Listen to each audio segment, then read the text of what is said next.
والمرسلات عرفا فالعاصفات عصفا والناشرات نشرا فالفارقات فرقا فالملقيات ذكرا عذرا أو نذرا إنما توعدون لواقع فإذا النجوم طمست وإذا السماء فرجت وإذا الجبال نسفت وإذا الرسل أقتت لأي يوم أجلت ليوم الفصل وما أدراك ما يوم الفصل ويل يومئذ للمكذبين ألم نهلك الأولين ثم نتبعهم الآخرين كذلك نفعل بالمجرمين ويل يومئذ للمكذبين ألم نخلقكم من ماء مهين فجعلناه في قرار مكين إلى قدر معلوم فقدرنا فنعم القادرون ويل يومئذ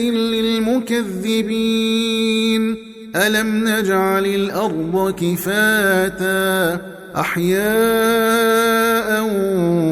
وأمواتا وجعلنا فيها رواسي شامخات وأسقيناكم ماء فراتا ويل يومئذ للمكذبين انطلقوا إلى ما كنتم به تكذبون انطلقوا إلى ظل ذي 3 شعب لا ظليل ولا يغني من اللهب إنها ترمي بشرر كالقصر كأنه جمالة صفر ويل يومئذ للمكذبين هذا يوم لا ينطقون ولا يؤذن لهم فيعتذرون ويل يومئذ للمكذبين هذا يوم الفصل جمعناكم والأولين فإن كان لكم كيد فكيدون ويل يومئذ للمكذبين إن المتقين في ظلال وعيون وفواكه مما يشتهون كلوا واشربوا هنيئا بما كنتم تعملون إنا كذلك نجزي المحسنين ويل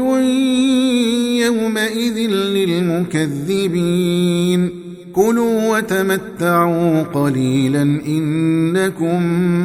مجرمون ويل يومئذ للمكذبين وإذا قيل لهم اركعوا لا يركعون ويل يومئذ للمكذبين